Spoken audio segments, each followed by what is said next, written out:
All right, so let's dive into royal family Christmas. It might seem kind of stuffy and formal at first glance, Yeah, you might think that.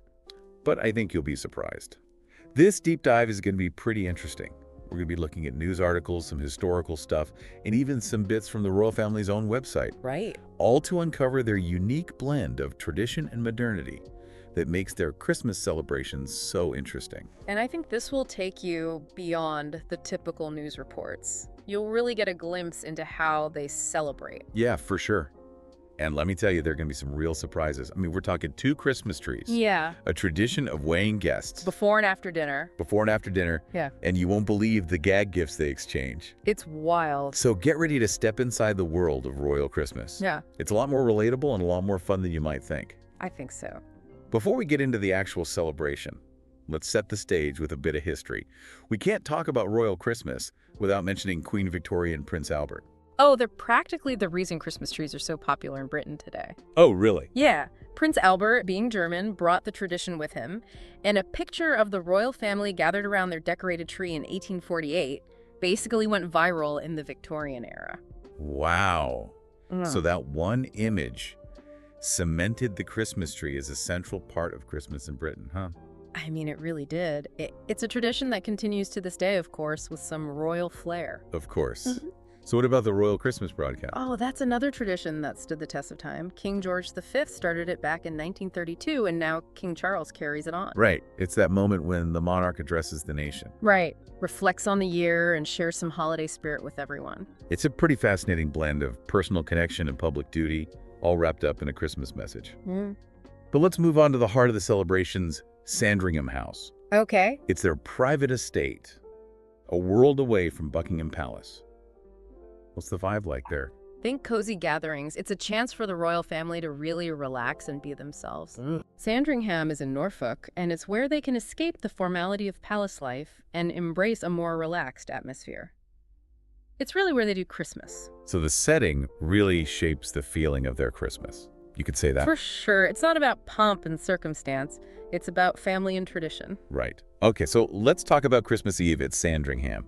This is when things get a bit less formal and a lot more fun. A lot more fun. What happens? Is it all carols and gingerbread cookies? It's more like they exchange gifts on Christmas Eve. Oh, really? Yeah, it's a tradition with roots in their German heritage. But here's the twist. The gifts are supposed to be funny and inexpensive. Oh, wow. Think gag gifts. Lots of humor. Wait, seriously, I never would have guessed that. It's all about making each other laugh, not impressing with expensive presents. And the stories are legendary. Like what?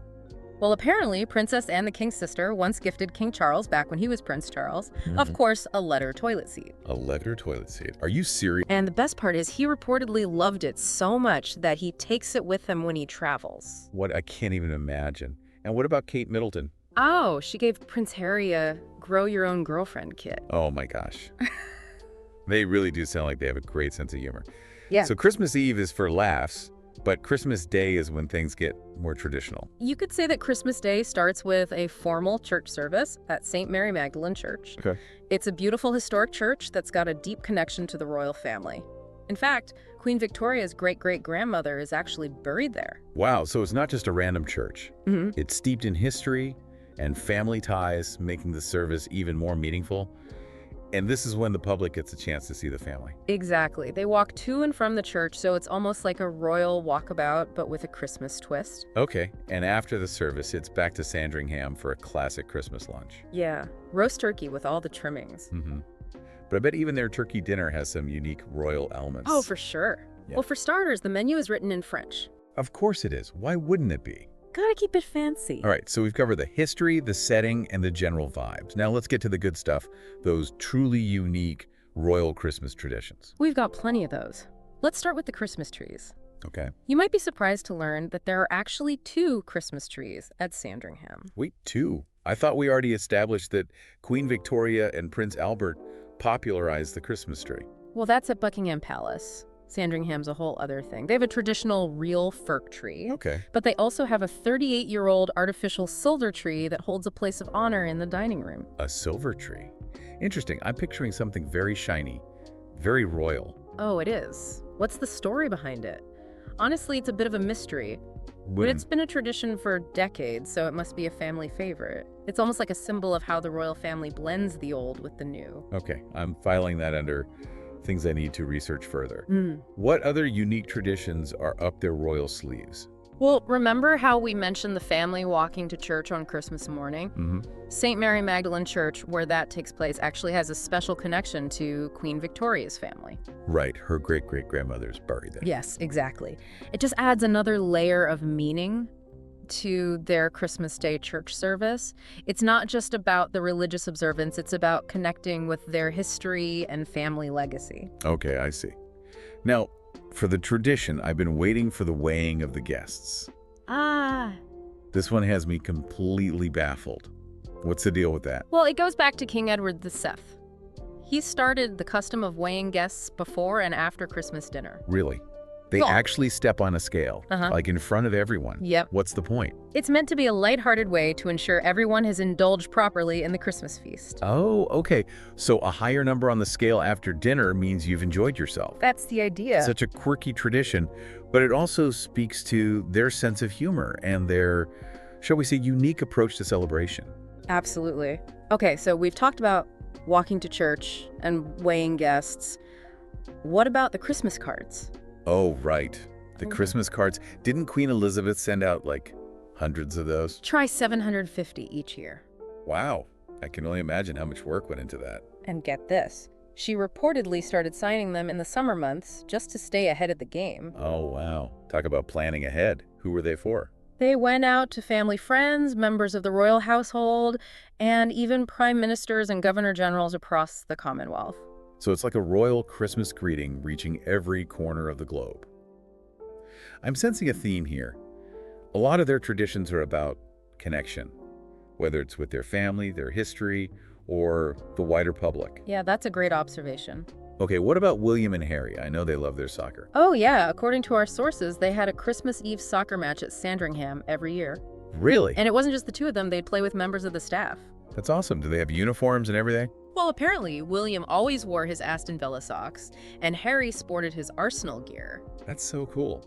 It's amazing how even royals have their favorite teams and enjoy a bit of friendly rivalry. It makes them seem a bit more relatable, you know? Absolutely. It reminds us that despite their unique circumstances, they share similar interests and enjoy the same simple pleasures as the rest of us. Okay, so we've covered Sandringham House, the historical influence of past monarchs, those hilarious gag gifts, and a whole bunch of unique traditions, including some seriously intriguing ones like that silver tree and the guest weigh-in. Where do we go from here? Well, we've only just scratched the surface. In the next part of our deep dive, we'll explore how King Charles III might be putting his own stamp on these Christmas traditions and what it all means for the future of the monarchy. Stay tuned because it's about to get even more fascinating. Welcome back to our deep dive into royal Christmas traditions. We uncovered some pretty interesting stuff so far. Silver trees, weigh-ins, even a royal leather toilet seat. But royal Christmas is a living tradition. It's always evolving. With King Charles III now at the helm, I think we can expect to see some changes, especially given his focus on sustainability and modernizing the monarchy. Yeah, he's a longtime advocate for environmental sustainability. So I'm curious how that will play out in their Christmas celebrations at Sandringham. While our sources suggest we might see more sustainable and locally sourced foods at their Christmas feast. That would definitely fit with his passion for organic farming and, reducing the environmental impact of food production. Imagine a Christmas table full of dishes made from ingredients grown right there on the Sandringham estate. It's a beautiful way to honor both tradition and a commitment to the planet. What about the decorations? Do you think we'll see a shift away from extravagance towards something more eco-conscious? It's definitely possible. We might see natural, biodegradable decorations or even handmade ornaments from recycled materials. Maybe he'll encourage the family to get crafty. Yeah, exactly. It's about making Christmas both festive and responsible. But we can't forget that King Charles is also about preserving those traditions that give the monarchy its unique character. It's a tough balance, respecting the past and embracing the future. Absolutely. He gets the importance of continuity, how these traditions connect the present with the past. So I think we'll see a blend of old and new. The core elements, the church service, the family gatherings, the gift exchange will probably remain, but with maybe a slightly different tone, a different approach. A little less formality, a bit more informality, Maybe even some new traditions that reflect King Charles's own interests and passions. Speaking of new traditions, remember that Christmas Eve soccer match? Oh yeah, William and Harry and the staff? Well, I doubt that'll continue in the same way now that Harry lives abroad. That's true. But who knows, maybe a new sporting tradition will emerge, perhaps a friendly game of cricket, or even just a walk through the Sandringham grounds. It'd be a good way for King Charles to create new memories with his family, while still keeping that element of fun and activity alive. And what about Camilla, the Queen Consort? I bet she has her own ideas and traditions she might bring to the table. That's a great point. Maybe we'll see some new charitable initiatives or a focus on local artisans and craftspeople through their gift giving. These are all really interesting possibilities. It's a fascinating time of transition and renewal for the royal family and their Christmas celebrations. But beyond the specifics of what stays or goes, I think there's a bigger picture here. Absolutely. If we zoom out a bit, we can see that Royal Christmas is more than just a private family affair. It's a symbolic event with meaning for people all over the world. In what way? Well, millions of people watch the King's Christmas broadcast. They follow news reports about the family's gatherings. They send their well wishes. They even gather outside Sandringham to catch a glimpse of the royals. Okay, so it's almost like a shared experience, even if we're not actually at Sandringham. Exactly. Royal Christmas traditions, while unique to their family, tap into those universal themes of family togetherness celebrating the holidays. It's a reminder that even those in positions of power and privilege share similar values and desires for connection during this time of year. And that's what makes exploring these traditions so fascinating. We get a glimpse into their world, but we also see reflections of our own traditions and values. It reminds us that we're all more alike than we are different, even if our Christmas trees don't come in silver. Speaking of those unique traditions, there's one that's particularly interesting when we think about the future of the monarchy. You mean the weighing of the guests? That one was really something. It's a lighthearted custom, but it's also deeply rooted in a time when displays of abundance and indulgence were seen as a sign of power and prosperity. But in today's world, with so much awareness of health and well-being, and with King Charles's emphasis on sustainability, it might seem a bit out of touch. It raises an important question. Will King Charles keep this tradition going, maybe with a modern twist?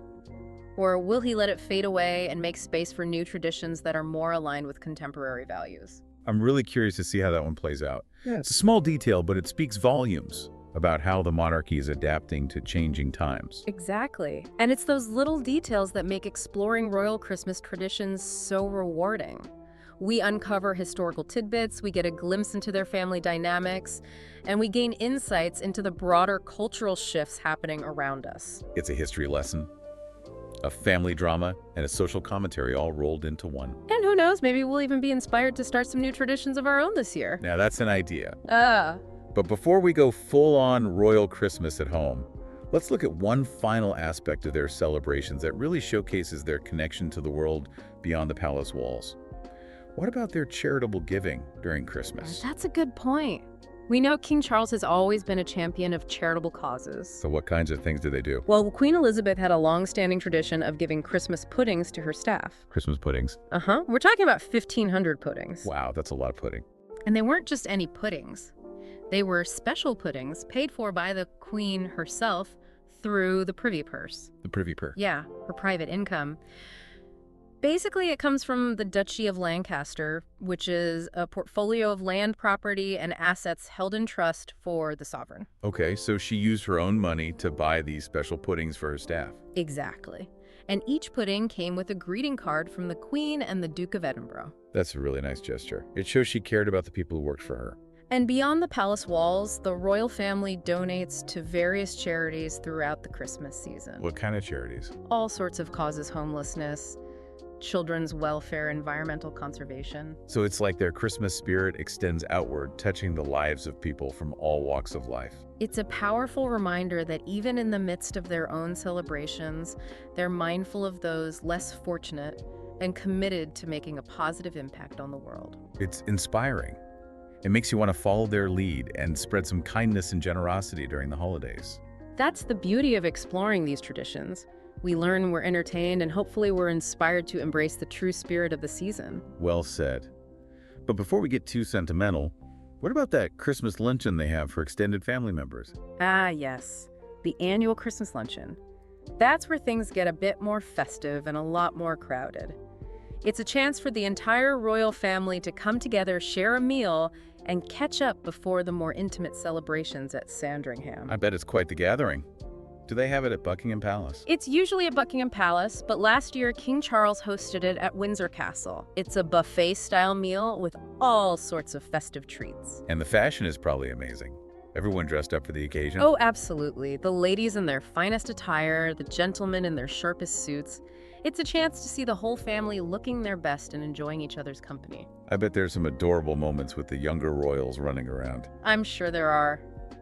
Lots of cute kids playing with their cousins, maybe sneaking some extra treats from the buffet table. It's all part of the fun. Sounds like controlled chaos in the best possible way. Exactly. It's a celebration of family, and that includes all the laughter, the noise, and even the occasional spilled drink. So we've got the formal Christmas Eve dinner at Sandringham, the Christmas Day church service, and lunch, and this big festive luncheon for the extended family. It sounds like a jam-packed Christmas schedule. It certainly is. And amidst all the festivities, there are also quieter moments of reflection and tradition. Like what?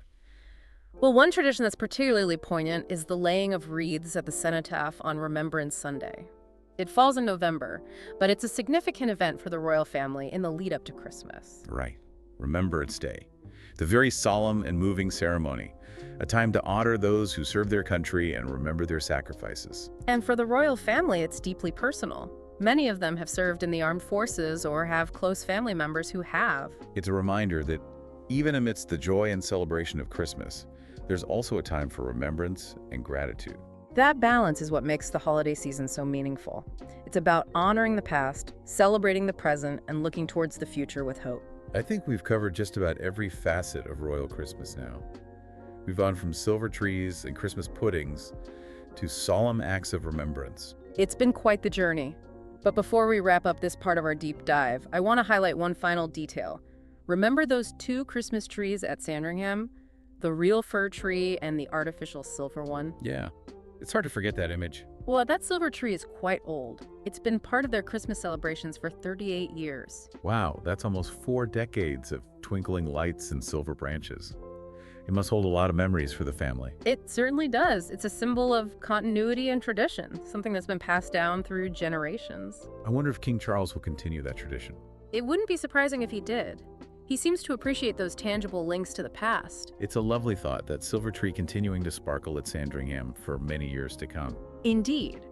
It's a reminder that even in the midst of change, there are some things that remain constant, like the spirit of Christmas and the bonds of family. Well, I think this is a good place to pause for now. We've explored so much already, from the history and quirks of Royal Christmas to the potential changes we might see under King Charles III's reign. We've covered a lot of ground, but there's still more to uncover. In the final part of our deep dive, we'll bring everything together, exploring what we can learn from these royal Christmas traditions and what they reveal about the monarchy's relationship with the public. Stay tuned for the final part of our exploration into the fascinating world of Royal Christmas. Welcome back to our deep dive into all things Royal Christmas. We've covered a lot of ground, from the history of Christmas trees to those eco-friendly decorations we might see at Sandringham. We've talked about those funny gag gifts, the mystery of that silver tree, and even those deeper meanings behind some of those unique royal customs. But now let's bring it all home. What can we learn from all this royal festive fanfare? Yeah, it's easy to get lost in the spectacle. Exactly. We forget to see the bigger picture. Right. I think Royal Christmas reminds us that traditions, even ones as grand as the royal families, are always evolving. Yeah, they're constantly adapting to the changing times, reflecting new values and even personalities. Right. Think about Queen Victoria and Prince Albert popularizing the Christmas tree, or King George starting the Christmas broadcast. And now we're talking about King Charles shaping those traditions with his own vision. So traditions aren't static. They're living things that grow and change. Exactly. And we have the power to shape our own traditions. To make them meaningful for our lives and for the times we live in. Exactly.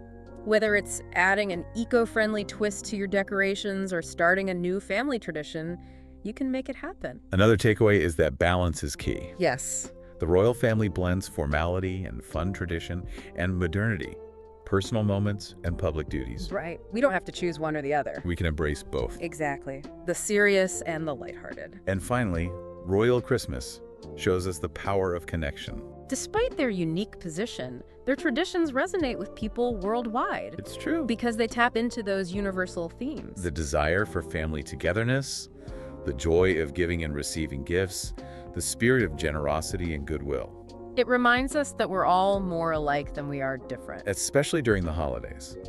So as we all gather with loved ones this Christmas, let's remember the lessons we've learned from this deep dive. Traditions can evolve, balance is key, and connection is something to cherish. Before we go, I have one last question for our listeners. Okay.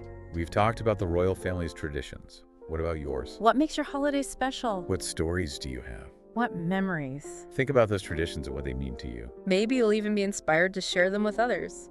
That's it for our deep dive into Royal Christmas. We hope you've enjoyed this journey with us. Happy holidays, everyone. And may your celebrations be filled with joy, connection, and maybe even a little bit of royal sparkle.